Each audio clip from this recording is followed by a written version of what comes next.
Hi friends, welcome to my TNPSC. நான் உங்கள் வெங்கட். இன்னைக்கு கிளாஸ்ல நம்ம பார்க்க போறது 6th ஸ்டாண்டர்ட் டேர்ம் 1ல சிவிக்ஸ்ல முதல் பாடமான பன்முகத்தன்மையினை அறிவோம். இந்த லெசன் தான் நம்ம பார்க்க போறோம். பன்முகத்தன்மை அப்படின்றது ரொம்பவே சிம்பிள். ஒன்றும் இல்லை, இப்போ நம்ம ஒரு ஃப்ரெண்ட்ஸ் கேங் எடுத்துப்போமே, அந்த ஃப்ரெண்ட்ஸ் கேங்கில் இருக்கக்கூடிய ஒவ்வொரு நபரும் வந்து பார்த்தீங்கன்னா வெவ்வேறு விதமான ட்ரெஸ்ஸிங் சென்ஸ் ஆகட்டும், சாப்பிட்ற சாப்பாடாகட்டும், எல்லாமே வந்து பார்த்தீங்கன்னா இந்த சாய்ஸஸ் அப்படின்றது வேற வேறையாக இருக்கும். ஆனால் வந்து அவங்களுடைய சாய்ஸ் வேறு மாதிரி இருக்குது, நம்மளுடைய சாய்ஸ் வேறு மாதிரி இருக்குன்ட்டு நம்ம வந்து தனித்தனியாக இருக்கிறது இல்லை. எல்லாருமே வந்து பார்த்தீங்கன்னா ஃப்ரெண்ட்ஸ் அப்படின்ற ஒரு பாயிண்ட்ல எல்லாருமே ஒற்றுமையாக இருக்கும் இல்லையா? அதுதான் பன்முகத்தன்மை. இந்த பன்முகத்தன்மைக்கு இந்த உலகத்திலே சிறந்த உதாரணம் எந்த நாடுன்னு பார்த்தீங்கன்னா நம்மளுடைய இந்தியா தான். ஓகேங்களா? ஸோ வேற்றுமையில் ஒற்றுமை இதை நம்ம சொல்லுவோம். இந்த வேற்றுமையில் ஒற்றுமை அப்படின்ற இந்த ஒரு வரிக்கு பின்னாடி எவ்வளவு பெரிய வரலாறு இருக்கு, இந்தியாவில் என்னென்ன மாதிரியான நில அமைப்புகள் இருக்கு, மக்கள் எப்படி பிரிஞ்சு இருந்தாலும் எப்படி ஒன்னா இருக்காங்க அப்படிங்கிறது தான் இந்த கிளாஸ்ல நம்ம பார்க்க போறோம். வாங்க கிளாஸ்க்குள்ள போகலாம். ஸோ இதில் வந்து பார்த்தீங்கன்னா இம்பார்ட்டன்ட் ஃபேக்டர்ஸ் மட்டும் நான் ஹைலைட் பண்ணியிருக்கேன். மற்றபடி வந்து பார்த்தீங்கன்னா குழந்தைங்களுக்கு ஸ்டோரி சொல்கிற மாதிரி தான் சொல்லியிருப்பாங்க. ஸோ அதனால் நம்ம இம்பார்ட்டன்ட் ஃபேக்டர்ஸ் மட்டும் பார்த்துக்கலாம். ஓகேங்களா? ஸோ எக்ஸாம் பாயிண்ட் ஆஃப் வியூவில் நமக்கு என்னென்ன பாயிண்ட்ஸ் வேணுமோ அதை மட்டும் நம்ம பார்த்து அதற்கான எக்ஸ்ப்ளனேஷன் மட்டும் நம்ம பார்த்துக்கலாம். ஓகேங்களா? ஸோ இதில் பாருங்கள், ஸ்கூல் ஸ்டூடெண்ட்டோட ஃபோட்டோ கொடுத்துருக்காங்க. இதில் 3 விதமான மாணவர்களை பிரித்து கொடுத்துருக்காங்க. அந்த பன்முகத்தன்மையை நம்ம உணர்த்துவதற்காக ஒரு 3 விதமான மாணவர்கள் கொடுத்துருக்காங்க. இதில் வந்து பார்த்திங்கன்னா ஒவ்வொரு மாணவரும் ஒவ்வொரு தாய்மொழியை சார்ந்தவர்கள். ஒருத்தர் வந்து பார்த்திங்கன்னா தமிழ், இன்னொருத்தவங்க மலையாளம், இன்னொருத்தவங்க ஹிந்தி. ஸோ இப்போ 3 விதமான தாய்மொழியை கொண்ட மாணவர்கள் இருக்கும்போது அவங்களுடைய உணவு பழக்க வழக்கங்களும் சரி, அவங்களுடைய விழாக்களும் சரி வேறுபட்டு இருக்கும். ஓகேங்களா? ஸோ இங்கே தமிழில் கொண்டாடக்கூடிய அந்த பொங்கல் பண்டிகை இந்தியா முழுக்கும் கொண்டாடப்படுதான்னு கேட்டிங்கன்னா கிடையாது. இங்கே தமிழர்களுக்கான அது ஒரு பண்டிகை. ஓணம் அப்படின்றது மலையாளத்தில், அதாவது கேரளாவில் கொண்டாடக்கூடிய ஒரு பண்டிகை. ஹோலி அப்படின்றது உங்களுக்கு நார்த் இந்தியாவில் கொண்டாடக்கூடிய ஒரு பண்டிகை. அதே மாதிரி தான் அவங்களுடைய உணவும் வந்து மாறுபடும். இப்போ நம்ம வந்து பார்த்தீங்க அப்படின்னா அரிசி சாப்பாடு சாப்பிடுவோம். இதே கேரளாவில் வந்து பார்த்தீங்கன்னா புட்டு, கொண்டக்கடலை அவங்க சாப்பிடுவாங்க. நார்த்தில் போனீங்க அப்படின்னா சப்பாத்தி தான் உங்களுக்கு மெயினாக இருக்கும். எப்படி இங்கே வந்து நம்ம ஒரு மெயின் கோர்ஸாக வந்து சாப்பாட்டை வச்சுருக்கோமோ அதே மாதிரி தான் அவங்களுக்கு அந்த மெயின் கோர்ஸ் அப்படின்றது சப்பாத்தி தான். ஓகேங்களா? அப்போ இது எல்லாமே மாறுபட்டிருக்கு. தாய்மொழி மாறுபட்டிருக்கு, உணவு பழக்க வழக்கம் மாறுபட்டிருக்கு, அவங்களுடைய விழாக்கள் அப்படின்றது மாறுபட்டிருக்கு. ஆனால் இங்கே எல்லாரும் எந்த பாயிண்ட்ல ஒன்றுபடுறாங்க? ஒரே இடத்துல மாணவர்களாக ஒன்றாக வந்து இருக்காங்க. அப்போ இந்த வேறுபாடுகள் அனைத்துமே வந்து கலைஞ்சு போயிடும். ஓகேங்களா? நான் என் தாய்மொழி வேற, உன் தாய்மொழி வேறன்றதெல்லாம் அங்கே இருக்காது. அந்த இடத்துல நம்ம ஸ்டூடெண்ட்ஸ், நம்ம ஃப்ரெண்ட்ஸு அப்படின்ற அந்த ஒற்றுமை உணர்வு தான் இருக்கும். அதே ஒற்றுமையை தான் இங்கே இவ்வளவு மதங்கள், இவ்வளவு மொழிகள், இவ்வளவு வெவ்வேறு சாதி சமயங்கள் இருந்தாலும் இந்தியா அப்படின்ற அந்த ஒற்றுமை தான் நம்ம இங்கே நிம்மதியாக சகிப்புத்தன்மையோட வாழ வைக்குது. அந்த தேச ஒற்றுமை தான் இங்கே நம்மளுடைய பன்முகத்தன்மைக்கு உதாரணமாக இருக்கு. நாம் பல்வேறுபட்ட பின்புலங்கள், பண்பாடுகள், வழிபாட்டு முறைகளை சார்ந்திருப்பினும் ஒற்றுமையாக வாழ்கிறோம். இதுவே பன்முகத்தன்மை. இந்தியாவில் பன்முகத்தன்மை. இந்தியாவில் காணப்பட்ட பல்வேறு வளங்களால் ஈர்க்கப்பட்டு உலகின் பல்வேறு பகுதிகளிலிருந்து பல்வேறு இன மக்கள் வந்தனர். சிலர் உள்ளூர் மக்களுடன் சேர்ந்து வணிகம் செய்யவும், மற்றவர்கள் படையெடுப்பு காரணமாகவும் இந்தியாவிற்கு வருகை தந்தனர். நில வழியாகவும் கடல் வழியாகவும் பல்வேறு இன மக்கள் இந்தியாவிற்குள் இடம்பெயர்ந்தனர். ஸோ இப்போ இந்தியா அப்படின்றது இங்கே பூர்வீகமாக இங்கேயே பிறந்து, அதாவது இப்போ இல்லை, ஓகேங்களா? ஸோ ஆதி காலத்துலேருந்து நம்ம சொல்கிறோம். அப்போ இங்கேயே பிறந்து வளர்ந்தவர்கள் மட்டும்தான் இங்கே இருக்காங்களான்னு கேட்டிங்கன்னா கிடையாது.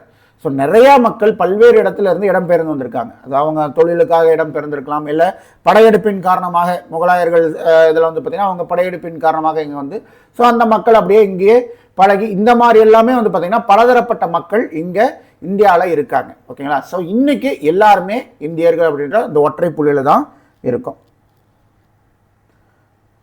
ஸோ இங்கே வாழக்கூடிய இனங்கள் யார் யாருன்னு பார்த்தீங்கன்னா திராவிடர்கள், அதாவது சவுத் இந்தியா நம்ம சொல்கிறோம் இல்லைங்களா? இதில் இருக்கக்கூடிய தமிழ் பேசக்கூடிய மக்கள், கன்னடம் பேசக்கூடிய மக்கள், தெலுங்கு பேசக்கூடிய மக்கள், மலையாளம் பேசக்கூடிய மக்கள், துளு, இவங்க எல்லாருமே யார்? திராவிடர்கள். அதே மாதிரி நீக்ரிட்டோக்கள், ஆரியர்கள். ஆரியர்கள் நம்ம யார் சொல்கிறோம்? வட இந்தியர்கள் நம்ம சொல்லக்கூடிய வார்த்தை. ஓகேங்களா? ஆரியர்கள், அதே மாதிரி ஆல்பைன்கள் மற்றும் மங்கோலியர்கள் போன்றோர் நவீன இந்திய இனத்தவரின் ஒரு பகுதியாக உள்ளனர். நில அமைப்புகள் மற்றும் வாழ்வியல் முறைகளில் பன்முகத்தன்மை காணப்படுது.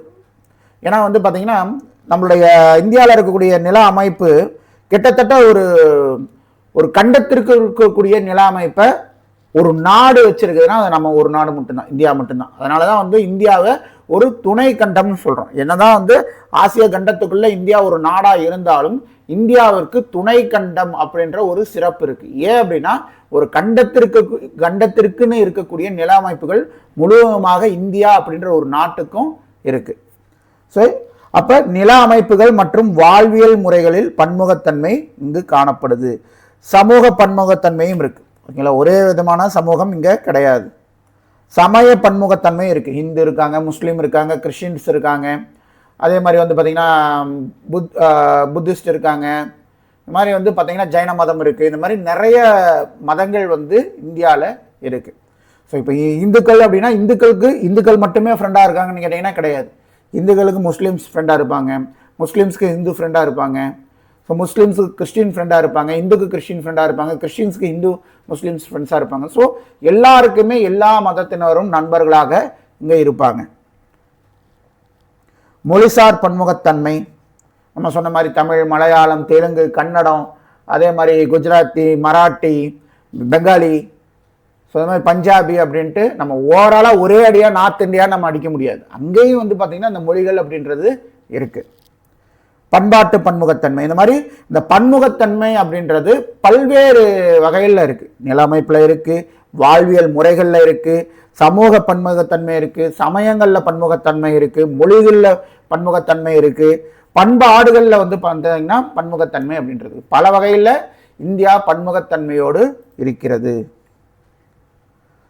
ஒரு கண்டம் அப்படின்றது எதெல்லாம் வச்சு ஒரு கண்டம் அப்படின்ட்டு நம்ம கன்சிடர் பண்ணுறோம் அப்படின்னு பார்த்தீங்கன்னா மலைகள், பீடபூமிகள், சமவெளிகள், ஆறுகள், கடல்கள், பள்ளத்தாக்கு, இதெல்லாம் வந்து இந்த மாதிரி இயற்கை பிரிவுகள் காலநிலை கொண்ட ஒரு பரந்த நிலப்பரப்பை தான் வந்து பார்த்தீங்கன்னா நம்ம கண்டம் அப்படின்னு சொல்லுவோம். இந்த அனைத்தையுமே மலைகள் இந்தியாவில் வந்து பார்த்தீங்கன்னா மலைகள் இருக்குது, பீடபூமி இருக்குது, சமவெளியும் இருக்குது, ஆறுகள் இருக்குது, கடல்கள் இருக்குது, பள்ளத்தாக்குகள் இருக்குது. ஸோ ஒரு கண்டத்தில் இருக்கக்கூடிய 6 இந்த இயற்கை பிரிவுகளும் தன்னகத்தே கொண்டது நம்மளுடைய பாரத நாடு. ஓகேங்களா, இவ்வனைத்தையும் இந்தியா பெற்றிருப்பதால் இந்தியா துணை கண்டம் என்று அழைக்கப்படுகிறது.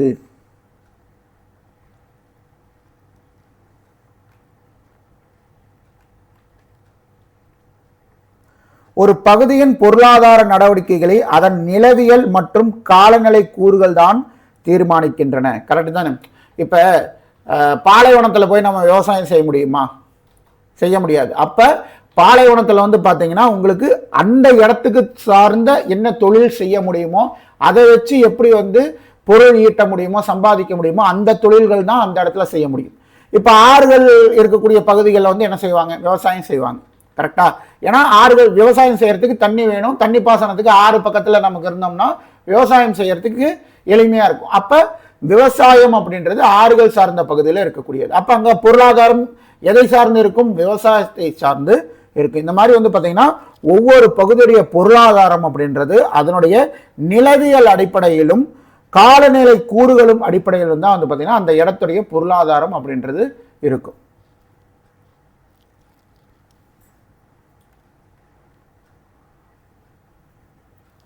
இந்தியாவிலேயே அதிக மழை பொழியக்கூடிய ஒரு பகுதியாக இருக்கக்கூடியதுன்னு பார்த்தீங்கன்னா மேகாலயாவில் இருக்கக்கூடிய மவுண்ட் சிராம் மலை தான். இல்லைங்களா சார்? அந்த மவுண்ட் சிராம் அப்படின்ற பகுதியில் தான் அதிக மழை பொழியும் பகுதியாக இருக்கிறது. அதே மாதிரி குறைந்த மழை பொழிவு இருக்கக்கூடிய பகுதி எதுன்னு பார்த்தீங்கன்னா ராஜஸ்தானில் இருக்கக்கூடிய ஜெய்சால்மர் அப்படின்றது தான். ஏன்னா ராஜஸ்தான் நமக்கு தெரியும் ஒரு பாலைவனமாக இருக்கக்கூடிய ஒரு இதுதான். ஓகேங்களா, அங்கே வந்து நமக்கு மழை அப்படின்றது இயற்கையாகவே குறைவாக தான் இருக்கும். அதுலேயும் ரொம்ப குறைவாக இருக்கக்கூடிய பகுதி எதுன்னு பார்த்தீங்கன்னா இந்த ஜெய்சல்மார் அப்படின்ற இடம் தான். ஓகேங்களா, இதை நம்ம ரொம்ப எளிமையாக ஞாபகம் வச்சுக்க முடியும். அதிக மழை பொழியக்கூடிய பகுதி மேகாலயா, மவுண்ட் சிராம். மே அப்படின்ற இந்த முதல் எழுத்தை வச்சே வந்து குரில் நெடியில் வச்சே ஓகே இது அதிக மழை பொழியக்கூடிய பகுதின்னு நம்ம ஞாபகம் வச்சுக்கலாம். அதே மாதிரி இங்கே பாருங்க ராஜா ஜே அப்படின்ற மாதிரி இருக்கு. ராஜாவுக்கு ஜெய் அப்படின்னு நம்ம சொல்லும் இல்லையா? ராஜா வாழ்க, ராஜா ஜெய் அப்படின்னு நம்ம சொன்னோம்னாவே ராஜஸ்தான் தான் ஜெய்சல்மார் அப்படின்றது நமக்கு ஞாபகம் வந்துடும். ஓகேங்களா, அதிக மழை பொழியக்கூடிய பகுதி மேகாலயா, அதில் இருக்கக்கூடிய மவுண்ட் சிராம். குறைவான மழை பொழியக்கூடிய பகுதி ராஜஸ்தான் மாநிலத்தில் இருக்கக்கூடிய ஜெய்சல்மார். சமூக பன்முகத்தன்மை. சமூகம் என்பது ஒரு பொது நலத்திற்காக மக்கள் இணைந்து வாழும் இடம். ஓகேங்களா? ஸோ ஒரு சமூகம் அப்படின்றது என்ன? ஒரே தொழில் செய்யக்கூடியவங்க வாழக்கூடிய பகுதியா? கிடையாது. ஒரே இனத்தவர்கள், இப்போ தமிழ் மக்கள்னா தமிழ் மக்கள் மட்டும் வாழக்கூடிய ஒரு பகுதியா? இல்லை ஒரே மதத்தினர் சார்ந்தவர் வாழக்கூடிய பகுதியா? கிடையாது. சமூகம் அப்படின்றது அனைத்து தரப்பட்ட மக்களும் இணைந்து வாழக்கூடிய ஒரு பகுதி. ஓகேங்களா? சமூகம் என்பது ஒரு பொது நலத்திற்காக மக்கள் இணைந்து வாழும் இடம்தான் சமூகம். நமது சமுதாயம் என்பது விவசாயிகள், தொழிலாளர்கள், கைவினைஞர்கள், பெற்றோர்கள், ஆசிரியர்கள், மாணாக்கர் போன்ற பலரையும் உள்ளடக்கியது. மக்களின் மேம்பட்ட வாழ்க்கை முறைக்கு சமுதாயங்கள் ஒன்றை ஒன்று சார்ந்து உள்ளன. இப்ப ஒரு சமுதாயம் அப்படின்னா விவசாயி இருக்கணும், விவசாயி இருந்தால் தான் நமக்கு சோறு கிடைக்கும். தொழிலாளர்கள் இருக்கணும், தொழிலாளர்கள் இருந்தால் தான் அந்த இடத்துல தொழிற்சாலைகளில் நடக்கக்கூடிய வேலை அப்படின்றது நடக்கும். அதன் வழியாக நம்ம பொருள் ஈட்ட முடியும். கைவினைஞர்கள் இருக்கணும், பெற்றோர்கள் இருந்தால் தான் அவங்களுக்கு குழந்தைகள்னு ஒன்று இருக்கும். அந்த குழந்தைகள்னு ஒன்று இருந்தாங்கன்னா தான் அவங்களுக்கு ஸ்கூலுக்கு அனுப்ப முடியும். ஸ்கூலுக்குன்னு ஒன்று போச்சுன்னா தான் அந்த இடத்துல வந்து ஆசிரியர்கள் தேவை இருக்கும். ஸோ அப்போ வந்து பார்த்தீங்கன்னா ஒன்னோடு ஒன்று சார்ந்து இருக்கக்கூடியது தான். இங்கே யாரும் தனித்து வாழ முடியாது, ஒன்றோடு ஒன்று சார்ந்து தான் வந்து இருக்க முடியும். குடும்பம் மற்றும் சமூகம். ஒரு சமூகத்தின் அடிப்படை அழகு என்ன? குடும்பம் தான். ஓகேங்களா? ஒரு சமூகத்துக்கு அடிப்படை அழகு குடும்பம். ரொம்ப முக்கியமான பாயிண்ட், நோட் பண்ணிக்கோங்க. ஓகேங்களா? ஒரு சமூகத்தின் அடிப்படை அழகு குடும்பம். அந்த குடும்பத்தில் ரெண்டு வகை இருக்கும். ஒன்று கூட்டு குடும்பம், இன்னொன்று தனி குடும்பம். இது நமக்கு தெரிஞ்சது தான். கூட்டு குடும்பம் அப்படின்றது என்ன? தனி குடும்பம்ன்றது நமக்கு தெரியும். ஒரு ஹஸ்பண்ட் ஒய்ஃபு, அவங்களுடைய குழந்தைகள், ஒரு குழந்தையோ, ரெண்டு குழந்தையோ, மூணு குழந்தையோ, அது அவங்களுடைய அந்த ஃபேமிலி அப்படின்றது முடிஞ்சிடும். அவங்க மட்டும்தான் அந்த வீட்டில் வாழ்வாங்க. ஆனால் அந்த கூட்டு குடும்பம் அப்படின்றது யார் இருப்பாங்க? அப்போ அது ஒரு ஹஸ்பண்ட் அண்ட் ஒய்ஃபு, ஸோ அவங்களுடைய அப்பா அம்மா, அவங்களுடைய அண்ணன் தம்பி, அவங்களுடைய குழந்தைங்க, ஸோ தங்கச்சி, ஸோ இந்த மாதிரி வந்து மாப்பிள்ளை, இந்த மாதிரி வந்து ஒரு கூட்டு குடும்பமாக இருப்பாங்க. அத்தனை பேரும் வந்து பார்த்திங்கன்னா ஒரே வீட்டில் ஒரே கூட்டு குடும்பமாக வாழக்கூடியது. ஸோ அது வந்து இன்னைக்கு ரொம்பவே குறைஞ்சிட்டு இருக்கு. ஸோ குடும்பம் அப்படின்றது இரண்டு வகை, கூட்டு குடும்பம், தனி குடும்பம். சமூகத்துடைய அடிப்படை அழகு குடும்பம். மத பன்முகத்தன்மை. இந்தியா ஒரு மதச்சார்பற்ற நாடு. ஏன்னா இந்தியா அப்படின்றது எந்த ஒரு மதத்தையும் சாராத நாடு. ஓகேங்களா? ஸோ இந்துக்களுக்கான நாடு, இல்லை முஸ்லீம்களுக்கான நாடு, இல்லை கிறிஸ்டின்ஸுக்கான நாடு, இல்லை சீக்கியர்களுக்கான நாடு, புத்திஸ்ட், அந்த மாதிரி எதுவுமே எந்த ஒரு அடையாளமும் கிடையாது. இந்தியாவுக்கு என்று ஒரு மத அடையாளம் கிடையாது. ஓகேங்களா? மதச்சார்பற்ற நாடு. இப்போ பாகிஸ்தான் எடுத்துக்கிட்டிங்கன்னா, பாகிஸ்தான் அப்படின்ற நாடு முழுக்க முழுக்க இஸ்லாமியர்களுக்கான நாடு. ஆனால் இந்தியா அப்படியா? வாட்டிகன் அப்படின்றது உங்களுக்கு ஃபுல் அண்ட் ஃபுல் கிறிஸ்டியானிட்டி. அதே மாதிரி வந்து இந்தியா அப்படின்றது எந்த ஒரு மதத்துக்கும் இதுதான் அப்படின்ற மாதிரி கிடையாது, எல்லா மதத்துக்கும் பொதுவானது. இந்திய அரசு எந்த ஒரு மதத்தையும் அரசு மதமாக அங்கீகரிக்கவில்லை. எந்த மதத்தையும் பின்பற்றலாம் என்பது அடிப்படை உரிமையாகவே கொடுத்துருக்காங்க. இல்லை, நமக்கு அடிப்படை உரிமையாகவே வந்து பார்த்தீங்கன்னா எந்த மதத்தை யார் எந்த மதத்தை ஃபாலோ பண்ணணும்னு நினச்சாலும் ஃபாலோ பண்ணலாம். இப்போ ஒரு மதத்தில் இருக்காங்க, அவங்களுக்கு இன்னொரு மதம் பிடிச்சிருக்கு, அதில் மாறணும்னு நினச்சாலும் மாறலாம். அதற்கான உரிமையும் அடிப்படை உரிமையாகவே இந்தியாவில் இந்திய குடிமக்களுக்கு வழங்கப்பட்டிருக்கு.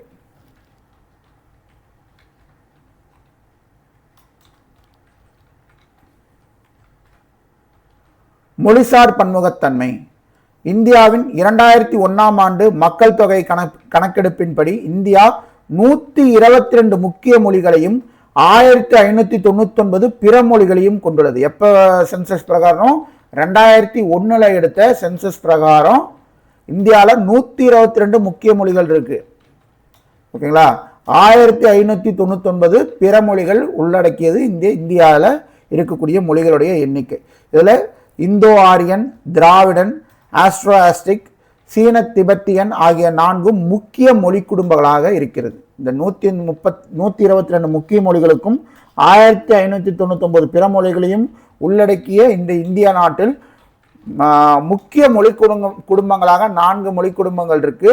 அது என்னென்னு பார்த்தோம் அப்படின்னா, இந்தோ ஆரியன், திராவிடன், ஆஸ்ட்ரோஆஸ்டிக், சீன திபெத்தியன் அப்படின்ற 4 மொழி குடும்பங்கள்.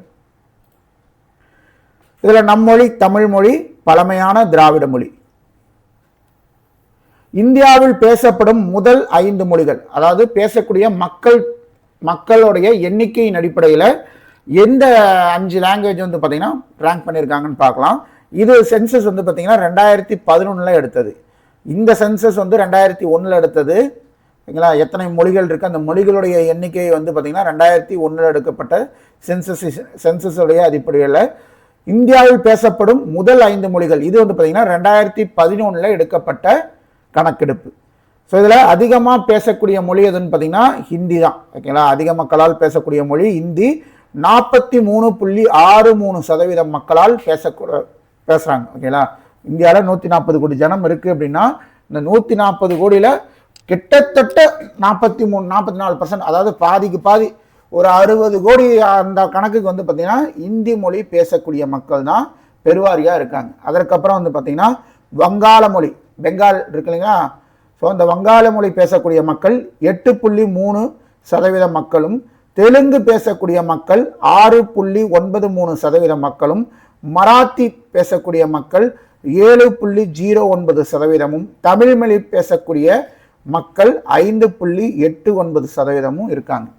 ஓகேங்களா, அதற்கப்புறம் கணக்கெடுப்பு எடுக்கலை. அதனால் நமக்கு எக்ஸாமில் கேட்டாங்கனாலும் இந்த 2011 கணக்கெடுப்பின்படி தான் கேட்பாங்க. அதனால் இந்த சார்ட்டை நல்லா மைண்டில் ரிஜிஸ்டர் பண்ணிக்கங்க, நோட்ஸ் எடுத்து வச்சுக்கங்க. ஓகேங்களா, ஸோ தமிழ் மொழி பேசக்கூடிய மக்களுடைய பர்சன்டேஜ் அளவு 5.89%.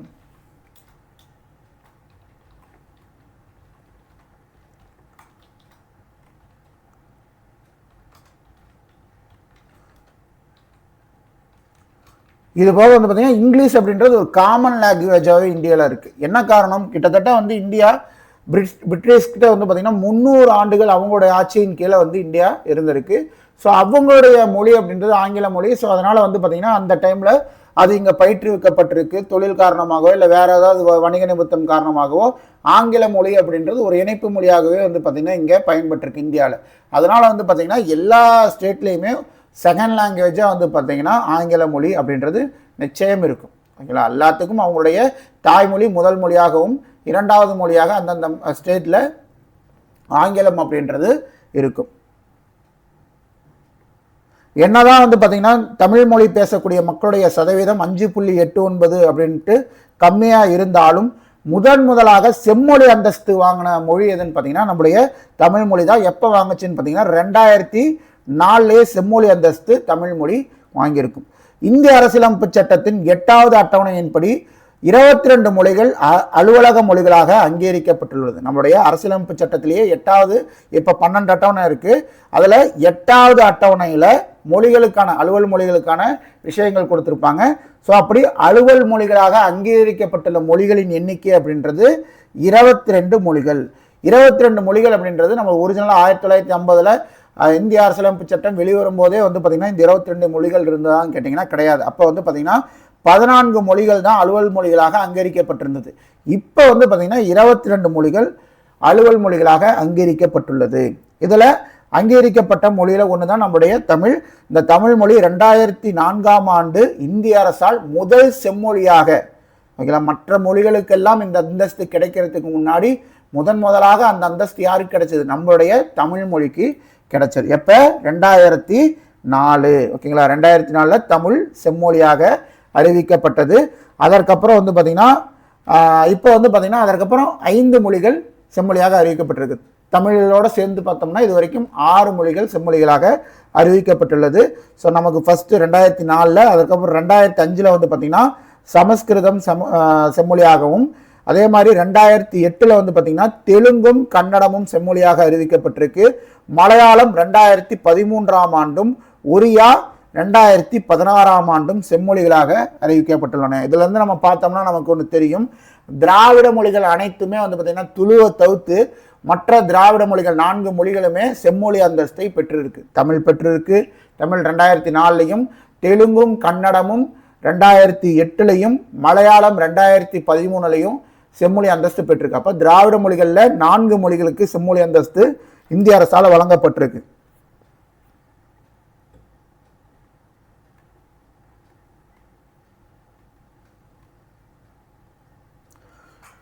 ஸோ புக்கில் இந்த ஒரு பாயிண்ட் கொடுத்துருப்பாங்க. இது வந்து முன்னாடியே பிரிண்ட் பண்ணதுனாலன்னு தெரியல, இந்த இடத்துல தப்பாக இருக்குது. இந்தியாவில் 28 மாநிலம் 9 யூனியன் பிரதேசங்களும் உள்ளனன்னு கொடுத்துருப்பாங்க. இந்தியாவில் 28 மாநிலங்களும் 8 யூனியன் பிரதேசங்களும் இருக்குது. ஓகேவா, தப்பாக பிரிண்ட் ஆகிருக்கு, அதனால தான் இதில் ரெட்டில் ஹைலைட் பண்ணியிருக்கேன். ஓகேங்களா. இந்திய தொல்லியல் துறை, இந்த உங்களுக்கு தெரியுமான்ட்டு ஒரு பாக்ஸ் கண்டென்ட் கொடுத்துருந்தாங்கன்னா அதெல்லாம் கண்டிப்பாக வந்து உங்களுடைய நோட்ஸில் எடுத்து எழுதிக்கிங்க. ஏன்னா இதில் வந்து மேக்ஸிமம் கொஸ்டின்ஸ் எக்ஸாமில் கேட்டிருக்காங்க. இதுக்கு போக வந்து பார்த்தீங்கன்னா கேட்கறதுக்கு வாய்ப்புள்ள பாயிண்ட்ஸ் நிறையா வந்து பார்த்தீங்கன்னா உங்களுக்கு தெரியுமால இருக்கும். அதனால் நிச்சயமாக இதை மிஸ் பண்ணிடாதீங்க, எல்லாத்தையும் எடுத்து தனியாக நோட் போட்டு எழுதிங்க. ஓகேங்களா. இந்திய தொல்லியல் துறை இதுவரை கண்டுபிடித்த கல்வெட்டு சான்றுகளில், ஓகேங்களா, இந்திய தொல்லியல் துறை இதுவரை கண்டுபிடித்த கல்வெட்டு சான்றுகள் 60% தமிழ்நாட்டில் இருந்து தான் கண்டுபிடிக்கப்பட்டது. இல்லை, இந்தியாவில் எத்தனை மாநிலம் இருக்குது? 28 மாநிலம் இருக்குது, 8 யூனியன் பிரதேசம் இருக்குது. ஓகேங்களா. இதெல்லாம் சேர்ந்தது தான் அந்த 100%. அந்த 100%த்தில் 60% எங்கேருந்தே கிடச்சிருக்கு, தமிழ்நாட்டில் இருந்து மட்டுமே கிடச்சிருக்கு. அப்போ மெஜாரிட்டியான கல்வெட்டு தமிழ்நாட்டில் இருந்து தான் கண்டுபிடிக்கப்பட்டிருக்கு. அந்த கல்வெட்டுகள் அனைத்திலும் இருந்த மொழி என்ன மொழி? தமிழ் மொழி. ஓகேங்களா. அப்படி கண்டுபிடிக்கப்பட்ட பெரும்பாலான கல்வெட்டுகள்ல இருந்தது தமிழ் மொழி தான். ஓகேங்களா. இந்த இந்திய தொல்லியல் துறை அப்படின்றது எப்போது ஆரம்பிக்கப்பட்டதுன்னு பார்த்தீங்கன்னா 1861ஆம் ஆண்டு ஆரம்பிக்கப்பட்டது. ஸோ இந்திய தொல்லியல் துறையின் தந்தை அப்படின்ட்டு நம்ம யார் அழைக்கிறோம்? அலெக்சாண்டர் கன்னிங்கம். அவர் தான் இதனுடைய முதல் இயக்குனராக இருந்தார். இந்திய தொல்லியல் துறையின் முதல் இயக்குனர் யாரு? அலெக்சாண்டர் கன்னிங்கம். எப்போது ஆரம்பிக்கப்பட்டது இந்த துறை? 1861ஆம் ஆண்டு. அலெக்சாண்டர் கன்னிங்கம் தான் இந்தியாவின் இந்திய தொல்லியல் துறையின் தந்தை என அழைக்கப்படுகிறார். ஓகேவா, நோட் பண்ணிக்கங்க. இந்தியாவில் வந்து பார்த்தீங்கன்னா பல்வேறு வகையான இசை வடிவங்கள் பின்பற்றப்படுகின்றன. ஒவ்வொரு ஸ்டேட்டுக்குமே வந்து பார்த்தீங்கன்னா அவங்களுக்கு அப்படின்ற ஒரு அந்த ஸ்டேட்டுக்கான ஒரு நடனம், அந்த ஸ்டேட்டுக்கான ஒரு இசை அப்படின்றது இருக்கும். ஓகேங்களா. ஸோ அப்படி இசை வடிவங்களில் என்னென்ன பின்பற்றப்படுது இந்தியாவில்னு பார்த்தீங்கன்னா இந்துஸ்தானி, கர்நாடகா இசை, அதே மாதிரி வந்து பார்த்தீங்கன்னா தமிழ் செவ்வியல் இசை, நாட்டுப்புற இசை, லாவணி இசை, கசல் கேள்விப்பட்டிருப்பீங்க. ஸோ இந்த கசல் இசை இதெல்லாமே எந்த நாட்டுக்குரியது? இந்தியாவுக்கு உண்டான இசை வடிவங்கள் இதெல்லாமே.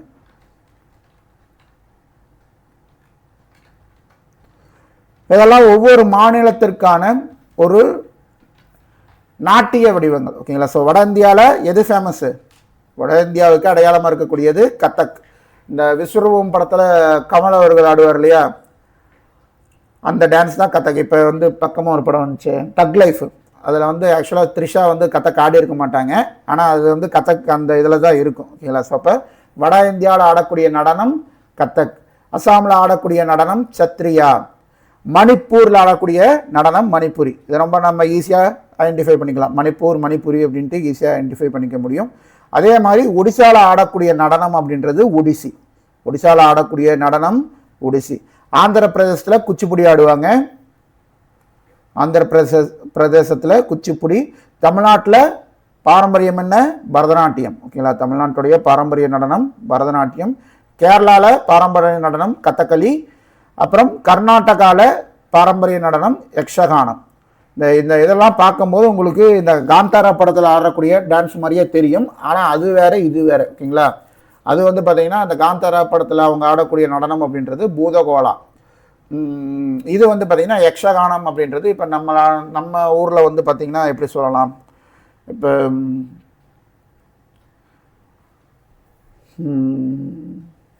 இந்த சாமி வந்து ஆடுவாங்க இல்லையா, இந்த கருப்பு சாமி, அப்புறம் வந்து பார்த்தீங்கன்னா இந்த ஒரு சில இதெல்லாம் சொல்லுவாங்க.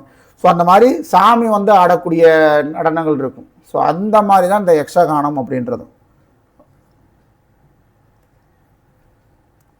ஸோ கர்நாடகாவில் யக்ஷகானம், கேரளாவில் கதகளி, தமிழ்நாட்டில் பரதநாட்டியம், ஆந்திராவில் குச்சிப்புடி, ஒடிசாவில் ஒடிசி, மணிப்பூரில் மணிப்புரி, அசாமில் வந்து பார்த்தீங்கன்னா உங்களுக்கு சத்ரியா, வட இந்தியாவில் கதக். இது போக வந்து பார்த்தீங்கன்னா நாட்டுப்புற நடனங்கள் இருக்குது. புகழ்பெற்ற நாட்டுப்புற நடனங்கள் ஒவ்வொரு மாநிலத்திற்குமே இருக்குது. அது என்னென்னு பார்ப்போம். தமிழ்நாட்டை பொறுத்த வரைக்கும் என்னென்ன நடனம் புகழ்பெற்று இருக்குன்னு பார்த்தீங்கன்னா கரகாட்டம், ஒயிலாட்டம், கும்மி, தெருக்கூத்து, பொம்மலாட்டம், புலியாட்டம், கோலாட்டம், தப்பாட்டம், இதெல்லாமே வந்து பார்த்திங்கன்னா தமிழ்நாடு மாநிலத்துடைய புகழ்பெற்ற நடனங்கள். இந்த சார்ட் ரொம்பவே முக்கியம், ஏன்னா இதிலிருந்து கேள்விகள் கேட்கப்பட்டிருக்கு. இதுவும் கேள்விகளாக கேட்டிருக்காங்க, இதுவும் பொறுத்துகளை கேள்விகளாக கேட்டிருக்காங்க. ஓகேவா? ஸோ இந்த நடன வகைகளை நோட் பண்ணி வச்சுக்கோங்க. கேரளாவில் தெய்யம் மோகினி ஆட்டம். ஓகேங்களா? தெய்யம் மோகினி ஆட்டம். பஞ்சாப்ல பாங்க்ரா. குஜராத்தில் வந்து பார்த்தீங்கன்னா கர்பா அப்படின்னு சொல்லுவாங்க. கர்பா. அப்புறம் தாண்டியா. தாண்டியா வந்து பார்த்தீங்கன்னா உங்களுக்கு குஜராத்தோடைய நடனம். இது வந்து பார்த்தீங்கன்னா உங்களுக்கு மகாராஷ்டிராலையும் மும்பையிலையும் ரொம்ப ஃபேமஸாக வந்து தாண்டியாலாம் வந்து பார்த்தீங்கன்னா செலிப்ரேட் பண்ணுவாங்க. பட் இந்த தாண்டியா அப்படின்றது குஜராத்திகளுடைய நாட்டுப்புற நடனம். அந்த குச்சியை வச்சுட்டு ஆடுவாங்க இல்லையா, அது. ராஜஸ்தானில் கல்பேனியா, கூமர் அப்படின்ற நடனங்கள். உத்தரப்பிரதேசத்தில் வந்து பார்த்தீங்கன்னா ராசலீலா. இந்த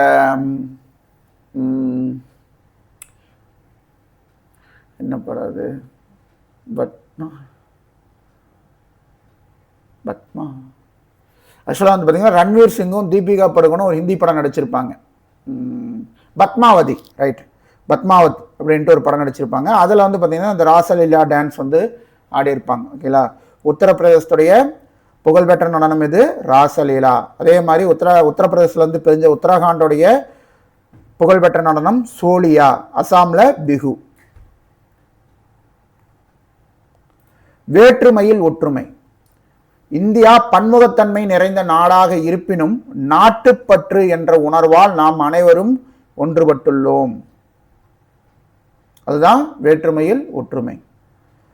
இந்தியா வேற்றுமையில் ஒற்றுமை உள்ள நாடாக விளங்குகிறது. இச்சொற்றொடரானது நமது சுதந்திர இந்தியாவின் முதல் பிரதமரான ஜவஹர்லால் நேருவின் டிஸ்கவரி ஆஃப் இந்தியா அவர் எழுதின நூல். ஓகேங்களா? டிஸ்கவரி ஆஃப் இந்தியா அப்படின்றது ஜவஹர்லால் நேரு எழுதின நூல். அதில் தான் வந்து பார்த்தீங்கன்னா இந்த சொற்றொடர் வேற்றுமையில் யூனிட்டி இன் டைவர்சிட்டி அப்படின்ட்டு மென்ஷன் பண்ணியிருப்பார். ஓகேங்களா? ஸோ தமிழில் வேற்றுமையில் ஒற்றுமை அப்படின்ற சொற்றொடரை முதலாக பயன்படுத்தியது நம்மளுடைய பாரத பிரதமர், இந்தியாவின் முதல் பிரதமர் ஜவஹர்லால் நேரு. அவர் எழுதின டிஸ்கவரி ஆஃப் இந்தியா அப்படின்ற நூலில் தான் சொல்லியிருப்பார். ஸோ இந்தியாவில் வந்து பார்த்தீங்கன்னா நம்ம பார்த்துருக்கோம் பல்வேறு இன மக்கள் வாழ்கிறார்கள். இதை வந்து V.S. ஸ்மித் அவர்கள், வரலாற்றாசிரியரான V.S. ஸ்மித் அவர்கள் அதை எப்படி சொல்லியிருக்காருன்னு பாருங்க. இந்தியாவில் பல்வேறு இன மக்கள் காணப்படுவதால் இந்தியாவை இனங்களின் அருங்காட்சியகம். இப்போ நம்ம வந்து இதுக்கு ஜூக்கு போனோம் அப்படின்னா அந்த ஜூக்குள்ளேயே வந்து பார்த்தீங்கன்னா பல்வேறு இன மிருகங்களை நம்ம பார்க்க முடியும். புலியை பார்க்கலாம், சிங்கத்தை பார்க்கலாம், மயிலை பார்க்கலாம், சிறுத்தையை பார்க்கலாம், ஓனாயை பார்க்கலாம், நரியை பார்க்கலாம், எல்லா விலங்குகளையும் பார்க்கலாம். ஓகேங்களா? அதே மாதிரி தான் இந்தியாவை ஒரு இனங்களின் அருங்காட்சியகம் அப்படின்ட்டு டிஸ்கிரைப் பண்ணுறாரு யாரு? V.S. ஸ்மித். ஸோ அவ்வளோதான். இதோட வந்து பார்த்தீங்கன்னா இந்த பாடம் முடிவடையுது. அப்படியே புக் பேக் ஆன்சர்ஸ் நம்ம பார்த்துடலாம். ஓகேங்களா? ஸோ நம்ம பார்த்தது அப்படியே ஒரு ரிவைஸ் பண்ணிக்கலாம். ஓகேங்களா? இந்தியாவை வந்து பார்த்தீங்கன்னா வேற்றுமையில் ஒற்றுமை நிறைந்த நாடு. அதற்கான காரணம் சொன்னோம். அதற்கான அந்த சொற்றொடரை முதலாக பயன்படுத்தியிருக்காரு நேரு அவர்கள். அவருடைய டிஸ்கவரி ஆஃப் இந்தியா அப்படின்ற நூலில் பயன்படுத்தி இருப்பார். பன்முகத்தன்மை என்பது ஒருவரிடமிருந்து ஒருவர் மாறுபட்டு இருப்பினும் ஒற்றுமையாக வாழ்தல். நில அமைப்பும் காலநிலையும் பன்முகத்தன்மையின் மீது பெரும் தாக்கத்தை ஏற்படுத்துகிறது. ஒரு பகுதியின் பொருளாதார நடவடிக்கைகளை எது நிர்ணயம் பண்ணுது? அதனுடைய நிலவியலும் காலநிலை கூறுகளும் தான் வந்து ஒரு இடத்துடைய பொருளாதார சூழ்நிலையை நிர்ணயம் பண்ணுது. தண்ணியே வராத இடத்துல விவசாயம் பண்ணனா எங்கே விவசாயம் பண்ணுறது? அதெல்லாம் இருக்கு இல்லையா? நில அமைப்புகளில் காணப்படும் பன்முகத்தன்மை அங்குள்ள தாவரங்கள் மற்றும் உயிரினங்களின் தோற்றத்தில் பெரும் தாக்கத்தை ஏற்படுத்துகிறது. ஏன்னா இந்தந்த சூழ்நிலையில் தான் இந்த மாதிரி இந்தந்த விலங்குகள் எல்லாம் வாழ முடியும் அப்படின்ட்டு ஒரு இது இருக்கு. இந்தியாவின் 2001ஆம் ஆண்டு மக்கள் தொகை கணக்கெடுப்பின்படி இந்தியாவில் எத்தனை முக்கிய மொழிகள் இருக்கு? 122 முக்கிய மொழிகளும் 1599 பிற மொழிகளும் இருக்கு. இது சென்சஸ் 2001 கணக்கெடுப்பின்படி. ஓகே, புக் பேக் ஆன்சர்ஸ் பாருங்க. இந்தியாவில் 28 மாநிலங்களும் 8 யூனியன் பிரதேசங்களும் உள்ளன. இந்தியா ஒரு துணை கண்டம். ஓகேங்களா? ஆசியா கண்டத்தில் ஒரு நாடாக இருந்தாலும் ஒரு கண்டத்திற்குரிய அனைத்து அந்த இயற்கை பிரிவுகளையும் உள்ளடக்கியதுனால வந்து பார்த்தீங்கன்னா இந்தியாவை ஒரு துணை கண்டம் என்று அழைக்கிறோம். சப்கான்டினென்ட்னு சொல்லுவோம் இல்லைங்களா. மிக அதிக மழை பொழிவுள்ள மவுண்ட் சிராம் மே அப்படிங்கும்போது மேகாலயா. ஓகேங்களா, மவுண்ட் சிராம் மேகாலயா மாநிலத்தில் உள்ளது. கீழ்கண்டவற்றில் எந்த மதம் இந்தியாவில் நடைமுறையில் இல்லை? சீக்கிய மதம் நடைமுறையில் இருக்கு, இஸ்லாமிய மதம் இருக்கு, ஜெராஸ்ட்ரிய மதம் இருக்கு, கன்ஃபூசியா மதம் அப்படின்றது தான் இந்தியாவில் நடைமுறையில் இல்லாத மதம். இந்திய அரசியலமைப்பு சட்டத்தின் 8வது அட்டவணையில் அங்கீகரிக்கப்பட்ட அலுவலக மொழிகளின் எண்ணிக்கை 22. இதுவே பார்த்தீங்கன்னா இந்திய அரசியலமைப்பு சட்டம் வெளிவந்த ஆண்டு அந்த 1950 எத்தனை அலுவலக மொழிகள் அங்கீகரிக்கப்பட்டதுன்னு கேட்டிருந்தாங்கன்னா 14 மொழிகள் தான். இப்போ 22 இருக்கு. டேஸ் மாநிலத்தில் ஓணம் பண்டிகை கேரளாவில் செலிப்ரேட் பண்றாங்க. மோகினி ஆட்டம் கேரளாவில் செலிப்ரேட் பண்ணக்கூடிய ஒரு செவ்வியல் நடனம். டிஸ்கவரி ஆஃப் இந்தியா என்ற நூல் எழுதினது நேரு அவர்கள். வேற்றுமையில் ஒற்றுமை அப்படின்ற சொற்றொடை உருவாக்குனதும் ஜவஹர்லால் நேரு அவர்கள் தான். V.S. ஸ்மித் இந்தியா என்னன்னு சொன்னாரு? இனங்களின் அருங்காட்சியகம்னு சொல்லியிருப்பாரு. ஒரு பகுதியின் டேஸ் நடவடிக்கைகளை அப்பகுதியின் நிலவியல் கூறுகளும் காலநிலைகளும் பெரும் தீர்மானிக்கின்றன. பொருளாதார நடவடிக்கைகள். ஓகேங்களா, எக்கனாமிக்கல்னா பொருளாதார நடவடிக்கைகள். மிகவும் குறைந்த மழைப்பொழிவுள்ள ஜெய்சல்மார் எந்த மாநிலத்தில் இருக்கு? ராஜாவுக்கு ஜெய், ராஜஸ்தான். ராஜஸ்தான் மாநிலத்தில் இருக்கக்கூடிய ஜெய்சல்மார்ல தான் பார்த்தீங்கன்னா மிகவும் குறைந்த மழைப்பொழிவு இருக்கு. தமிழ் செம்மொழியாக 2004 அறிவிக்கப்பட்டது. அதைத் தொடர்ந்து சமஸ்கிருதம் 2005 கன்னடமும் தெலுங்கும் 2008 மலையாளம் 2013 ஒரியா பார்த்தீங்கன்னா உங்களுக்கு அதற்கடுத்து இந்த வருஷம்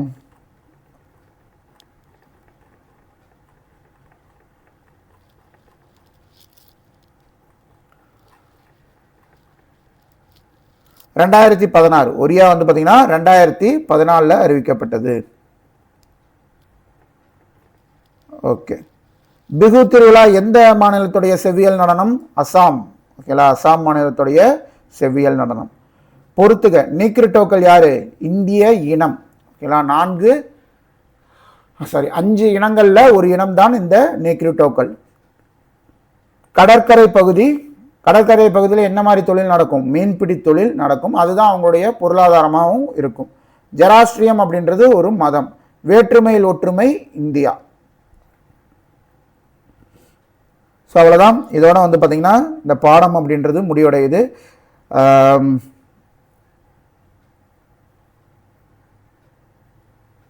ஸோ இன்னைக்கு நம்ம பார்த்த இந்த பன்முகத்தன்மையின் அறிவும் பாடம் மூலமாக ஒரு விஷயம் உங்களுக்கு தெளிவாக புரிஞ்சிருக்கும். இந்தியாவில் நாம் வேறு மொழிகள் பேசலாம், வேறு மதங்களை பின்பற்றலாம், ஏன் வேறு உணவு முறைகளை கூட நாம் கொண்டிருக்கலாம். ஆனால் இந்தியன் அப்படிங்கிற ஒரு உணர்வு தான் நம்மளை ஒன்றா இணைக்குது. இல்லை, so TNPSC exam point of வியூவில் இந்திய அரசியலமைப்பு சட்டத்தின் 8வது அட்டவணையில் எத்தனை மொழிகள் இருக்குது, வேற்றுமையில் ஒற்றுமை அப்படின்ற அந்த சொற்றொடரை யார் சொன்னது, எந்த புக்கில் ஒரு மென்ஷன் பண்ணியிருந்தார். ஸோ இந்த மாதிரி கொஷின்ஸ் உங்களுக்கு எக்ஸாமில் கேட்கறதுக்கான வாய்ப்புகள் இருக்குது. ஓகேங்களா, ஸோ அடுத்த கிளாஸில் இதோட தொடர்ச்சியான சமத்துவம் பெறுதல் பாடத்தை பற்றி பார்ப்போம். நல்லா படிங்க, எதையும் மனப்பாடம் பண்ணாமல் புரிஞ்சு படிங்க, கண்டிப்பாக வெற்றி நிச்சயம். ஓகேங்களா, ஓகே, அடுத்த கிளாஸில் சந்திக்கலாம். நன்றி, வணக்கம்.